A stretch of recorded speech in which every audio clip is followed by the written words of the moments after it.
Pues hola, buenas tardes a todos. Y me ha hecho gracia la lectura de hoy, lo que ha hecho Guada, porque hoy sí que me gustaría hablaros sobre el amor, ¿no?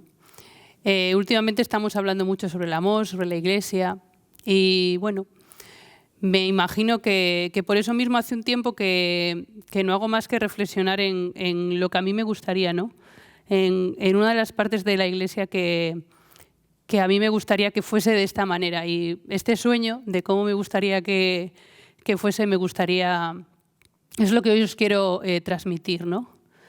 Hace unos cuantos años nosotros somos una comunidad ecuménica y tenemos contactos con hermanos evangélicos en España. Uno de nuestros amigos son la gente de Ágape y en uno de sus encuentros anuales nos invitaron a que fuésemos. Yo creo que fue en Madrid aquel encuentro.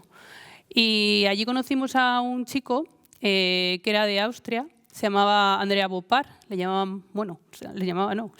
sigue llamando, y le llaman Bopi. Él nos habló con gran entusiasmo y gran pasión sobre lo que él trabaja allí, que él está trabajando con Ágape, y nos enseñó fotos con el Papa Francisco. Y bueno, nos habló una predicación sobre la importancia del ecumenismo, que me llamó la atención porque él al final, en uno de los momentos, comentó que él tenía un problema con sus amigos, que sus amigos muchas veces le decían: ¿pero qué me estás contando si tú me estás hablando de un Dios de amor y luego lo que yo veo es que vosotros estáis separados? Es decir, que los cristianos ni siquiera os entendéis entre vosotros. Él decía que eso le dolía tanto que habría gente que viese eso, ¿no? Es decir, que eso fuese una cuestión para no creer. Como diciendo, si entre vosotros ni siquiera os entendéis, ¿qué me estás diciendo del amor de Dios y de perdonar y de todo, ¿no? Y se me quedó clavada ese momento de la charla que dio, y es una charla que siempre, ¿no? Es un trozo de esos que a veces siempre te llegan a la mente y muchas veces no hago más que pensarlo, ¿no? Y ya no digo con mis hermanos evangélicos, sino a veces pienso eso mismo cuando se lo oí. No pienso eso mismo de los hermanos evangélicos, sino también dentro de nuestra propia Iglesia, ¿no? Muchas veces pienso en nuestra propia Iglesia católica, en las diferentes comunidades, parroquias, movimientos, ¿no? Y a veces en nuestros comportamientos, ¿no? Y pienso eso mismo, digo, estaremos dando un testimonio de que Dios nos ama y que lo que nos pide es que nos amemos, ¿no? Y bueno, eso es lo que hoy a mí me gustaría hablaros, ¿no? Dice en Juan 13:35 que en esto os conocerán todos los que sois discípulos míos, si os tenéis amor los unos a los otros. Y eso es lo que a mí me gustaría, ¿no? Y siempre sueño en que esta Iglesia, habría una especie de, que lo hay, pero que esa diversidad se viese como algo positivo, ¿no? Como algo bueno en el que todo el mundo desde su diversidad encontraría ese lugar en el que darse al Señor, en el que encontrar su sitio, y que de alguna manera todo el mundo encontraría esa forma de conseguir que la gente pudiese conocer al Señor.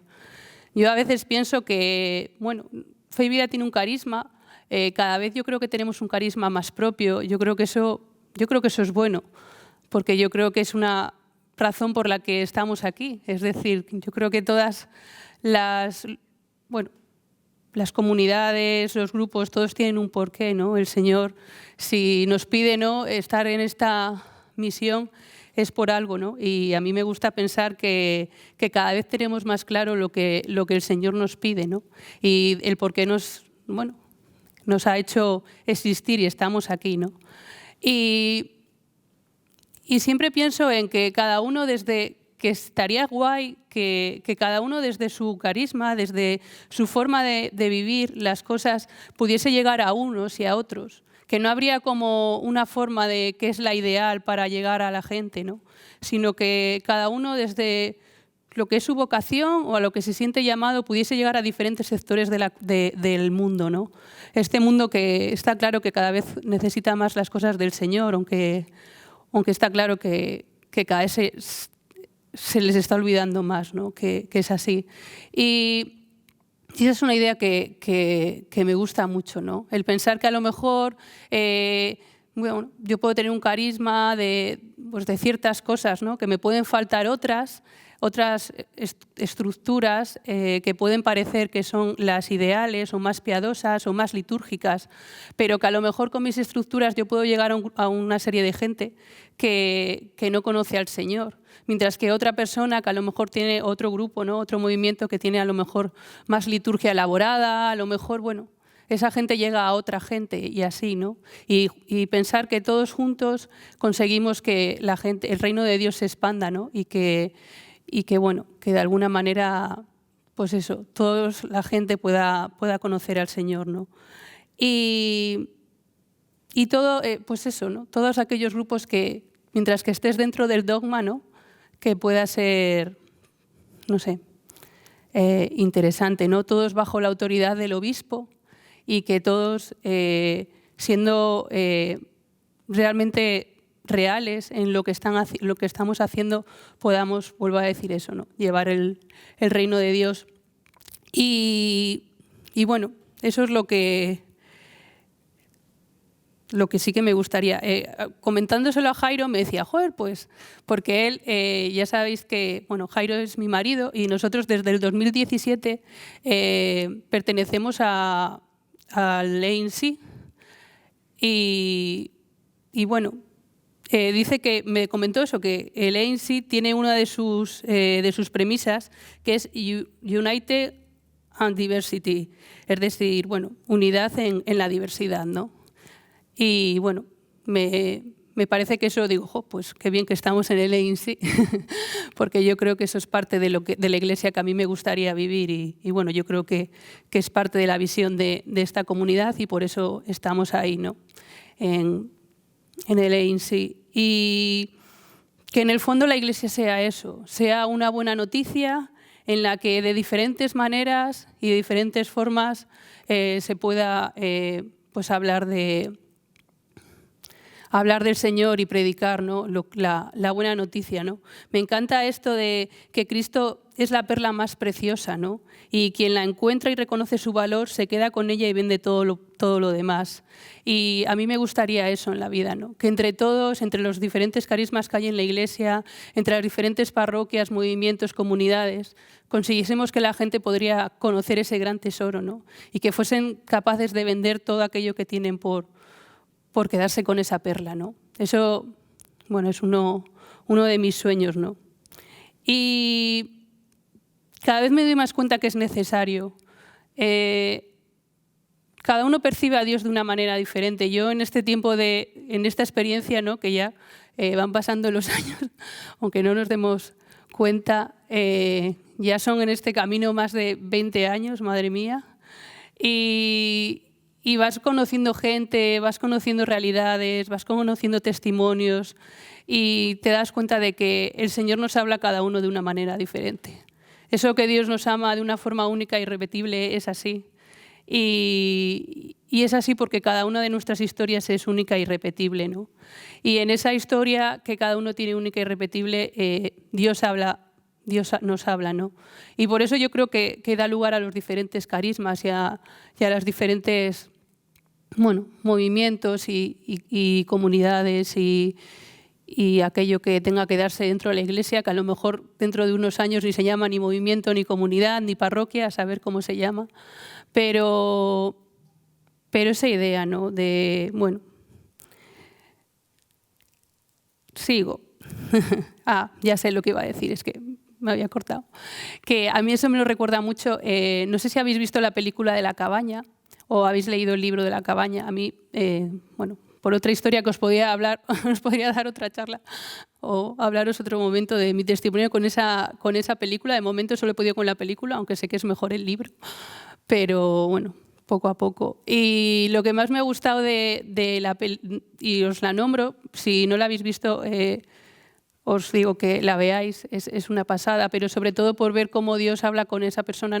Bueno, no os voy a hacer ningún tipo de spoiler, solo os voy a decir que es la vida de un hombre que se encuentra, ¿no? Bueno, que el Señor de alguna manera le restaura, ¿no? Otra vez, y es la forma en la que le restaura, lo que yo digo, ¿no? Cómo el Señor al final te restaura desde lo que tú conoces, desde lo que tú necesitas, desde lo que tú vives. Y yo creo que al final eso es lo importante, que el Señor nos esté hablando desde lo que nosotros somos, y ahí es donde nosotros tenemos que vivir. Y da igual que... Y es tan importante y tan lícito y tan válido que el Señor te esté restaurando a través de su madre, de la Virgen, y por tanto para ti sea muy importante pues tu piedad mariana y reces el rosario. Si eso al final te lleva a dar fruto y te lleva a darte a los demás, y es igual que si tú te sientes llamado a llevar un Señor más, pues no sé, un Señor vivo dentro de una iglesia tocando una batería, ¿no? Es decir, no tendríamos que vivir como más santo una cosa que la otra, ni más piadoso una cosa que la otra, sino que si a esas cosas a nosotros en nuestra vida, en nuestra situación, en nuestra circunstancia, en lo que hemos vivido con el Señor, nos lleva a dar fruto y nos lleva al Padre, pues eso es lo que tendría que valer, ¿no? Es decir, da igual lo que fuese, siempre que el fin y donde nos llevaría es a eso, ¿no? Y como esto es la iglesia que a mí me gustaría, ¿no? Esa red de personas que de alguna manera estarían conectadas porque se entenderían, ¿no? en la creencia en un Dios, ¿no? en Jesús, en el Dios de Jesús. Y pensaba que para eso sería importante tener como un punto de partida, ¿no? Que de alguna manera todos tuviésemos un punto de partida en el hecho de ser cristianos, ¿no? Y pensaba en que no es lo mismo creer en Jesús que seguir a Jesús. No es lo mismo creer en Él que seguirle, ¿no? Y yo creo que es importante no solamente creer, sino que el cristiano tiene que ser aquella persona que le sigue, ¿no? No solamente que tiene ideas sobre que Dios existe, qué bien, sino que eso es algo importante en su vida. Y como os leía antes, os doy un mandamiento nuevo, que os améis los unos a los otros, que como yo os he amado así, os améis también vosotros los unos a los otros. En esto conocerán, como decía antes, todos que sois discípulos míos, si os tenéis amor los unos a los otros. Y pensaba que ese punto de inflexión podía ser el discipulado, porque, bueno, en cuántos momentos en la Biblia lo encontramos, ¿no? Y cómo el Señor hasta ahí mismo, ¿no? Dice, en esto conocerán todos que sois mis discípulos. No dice que sois que creéis en mí, sino que sois mis discípulos, ¿no? En que os tenéis amor los unos a los otros. Y en Mateo 28 dice, id pues y hacer discípulos a todas las gentes, bautizándolos en el nombre del Padre y del Hijo y del Espíritu Santo, y enseñándoles a guardar todo lo que yo os he mandado. Y he aquí que yo estoy con vosotros y todos los días hasta el fin del mundo. Es decir, que en todo momento el Señor nos habla de ese discipulado, y eso es lo que a mí me gustaría, ¿no? Me gustaría que el punto de partida, el que nos haría que conectarnos los unos a los otros, es que todos entenderíamos ahí, desde ahí al Señor, ¿no? Cada uno desde su manera de vivir ese discipulado y no sé, eso es lo que yo ahora me gustaría hablaros, ¿no? Porque me doy cuenta que aquellas personas que yo conozco, aquellas personas que tienen una relación con Dios, que viven una oración, importantísimo para empezar un discipulado, son personas que todo cambia, es decir, que todo cambia en su vida. Yo he visto gente cambiar, he visto gente perdonar. El otro día hablaba con una persona en un acompañamiento y me contaba una historia con su familia, que si su madre les había abandonado, y eso hacía que sus hermanos tuviesen problemas, ¿no? No querían perdonar a su madre, y él era el único que hablaba con su madre y el resto de los hermanos no hablaban, ¿no? Y él decía, claro, yo hablo con mi madre porque yo le he perdonado. Yo la he perdonado por mi historia con el Señor, es decir, porque gracias a que conozco al Señor, mi vida ha cambiado y yo puedo perdonar a mi madre a pesar de ese dolor, ¿no? Mis hermanos no han podido. Y yo pensaba, claro, es que es eso. Es decir, a veces esos tendrían que ser los frutos de la Iglesia tendrían que ser esos, ¿no? Que esos son los frutos de la oración, de vivir los sacramentos, de leer la Biblia, ¿no? En todo momento los frutos que viviríamos en las diferentes parroquias, comunidades, grupos, tendría que ser eso, ¿no? Tendría que ser el amor, la oración, el perdonar, los frutos de cuando rezas, ¿no? Y cuando alguien intenta vivir la vida en Cristo, ¿no? en su orden, en el orden de Dios, ¿no? Con su ética, ¿no? En la clave de la Biblia, ¿no? Del Evangelio. A veces me ha pasado también en acompañamientos que hablas con gente que a veces está súper indignada por lo que le ha pasado en la parroquia.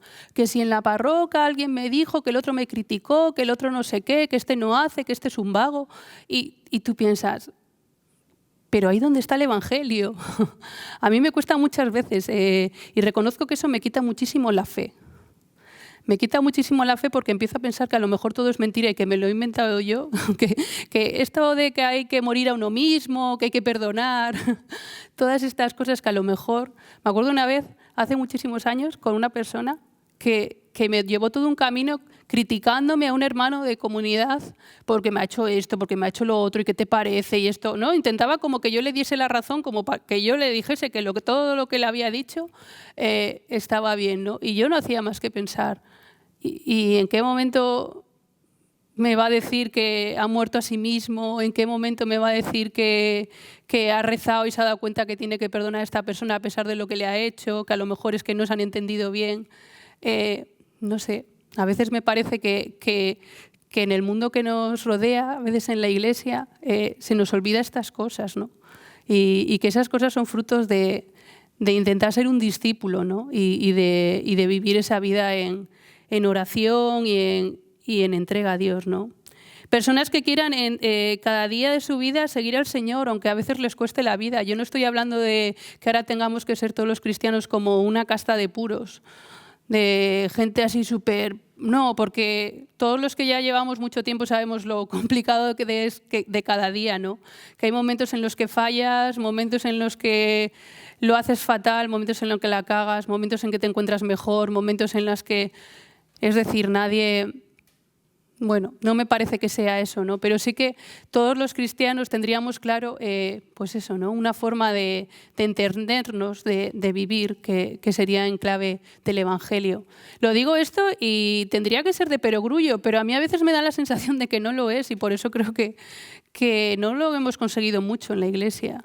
Es decir, que seguimos ahí con lo que mira lo que hacen estos, mira qué mal se portan los otros, mira estos que rezan de pie, mira estos que hablan en una capilla, mira estos que... Y bueno, que luego lo estoy diciendo, que son cosas que me han llegado y lo pienso y digo, si encima son cosas banales, son cosas tontas, pero a veces nos quedamos en eso, ¿no? En esas cosas tontas, en esas críticas y ahí no mostramos al mundo el amor que nos tenemos, ¿no? Y bueno,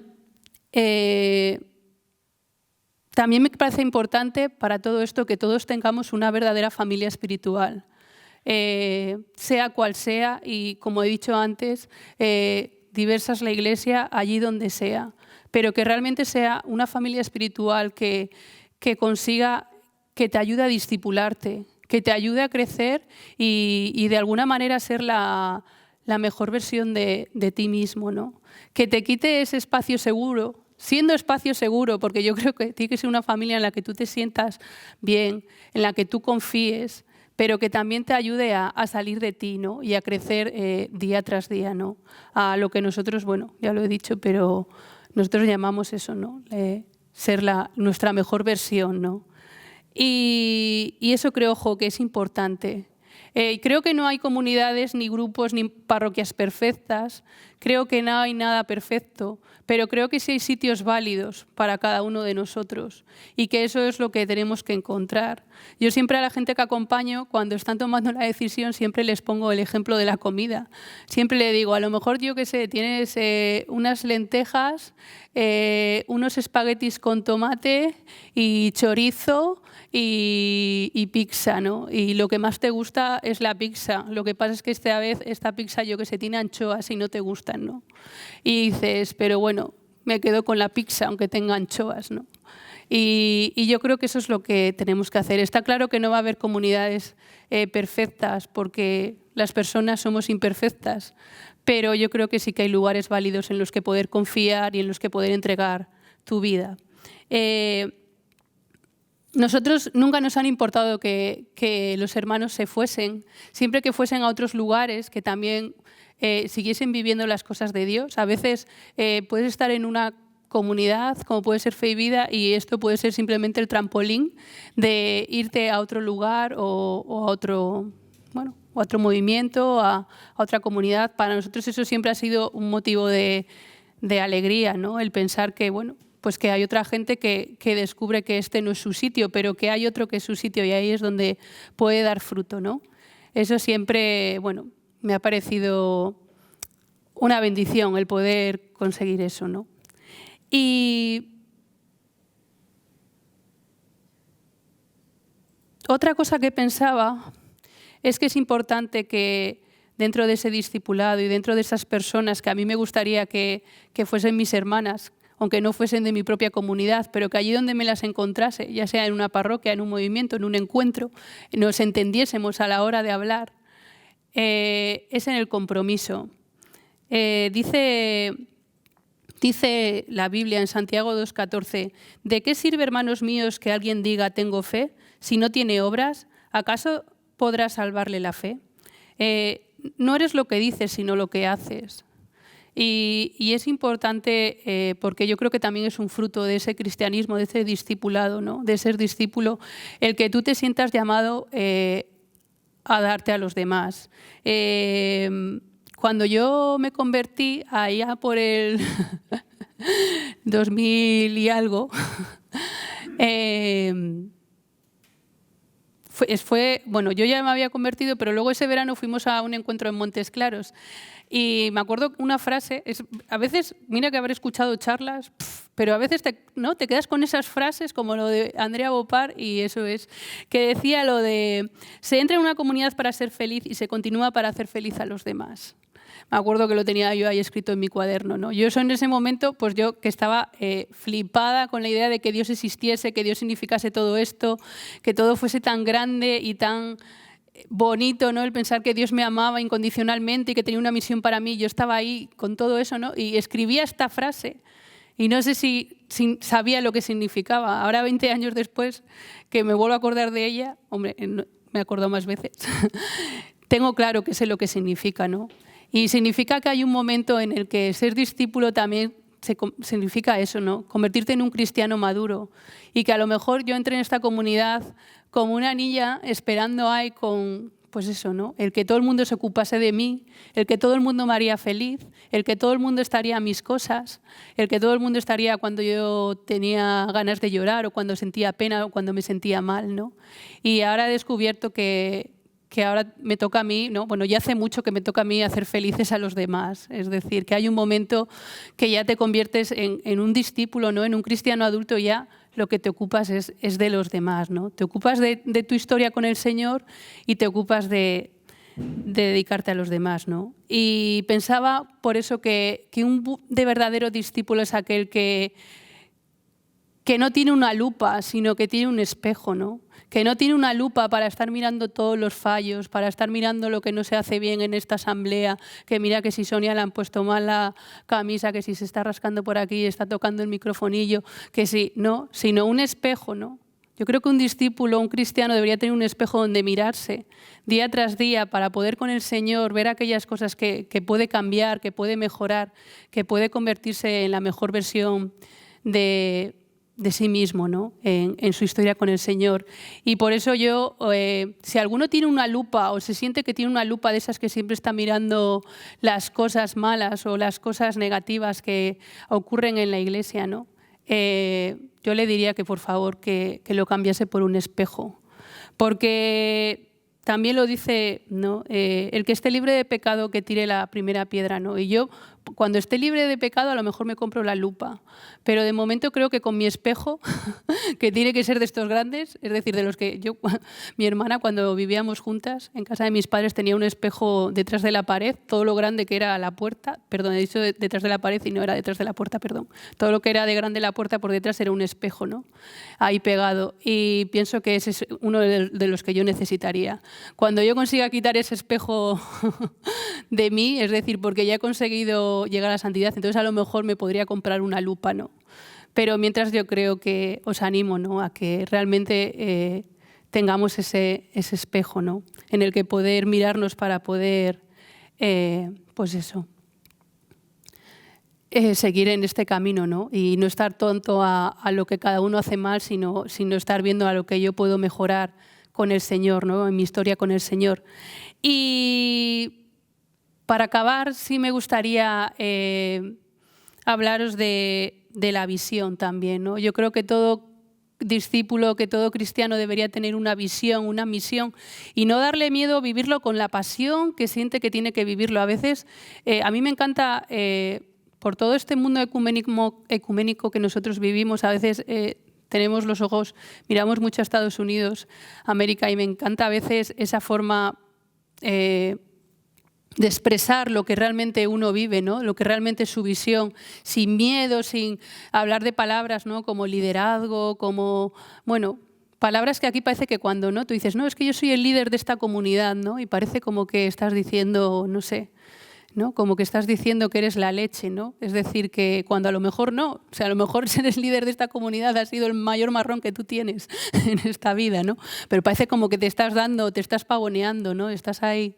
Y a veces sí que me da envidia de esos lenguajes, ¿no? De esos lenguajes que no crean crítica, que no parecen que no eres humilde, ni que a veces aquí en la iglesia parece como que todo tiene que ser súper humilde, te voy a decir esto pero con toda la humildad del mundo. Parece que si no hablas así no eres válido, ¿no? No son cosas del Señor.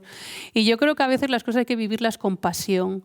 Y allí donde tú te sientas llamado, parroquia, movimiento, allí comunidad, allí donde tú realmente te sientas discipulado y te puedan discipular, que también puedas vivir con esa pasión y que te dejen vivir con esa pasión. Y si esa pasión a veces te hace hablar más de la cuenta de fe y vida, en mi caso, por ejemplo, pues ya lo siento, es decir, esta es mi casa. Yo desde que tenía 17 años creo en esta visión, es la gente de la que me he fiado, es la gente con la que quiero vivir el resto de mi vida, por eso me comprometí de por vida. Quiero seguir al Señor a través de este carisma y con estas personas, y eso me apasiona y no puedo evitarlo. Y no es ni que no me parezca que lo demás es importante, ni que no me parezca que lo demás es válido. Seguramente lo demás es válido, pero lo mío también es válido y me gusta, ¿no? Y por eso hablo así de ello. Y nada, pues esto es lo que hoy os quería transmitir y de lo que hoy os quería hablar, de que este es el sueño que me gustaría, ¿no? Que todos pudiésemos vivir esa iglesia en la que todos viesen cómo nos amamos y cómo nos respetamos cada uno desde nuestro carisma y nuestra diversidad.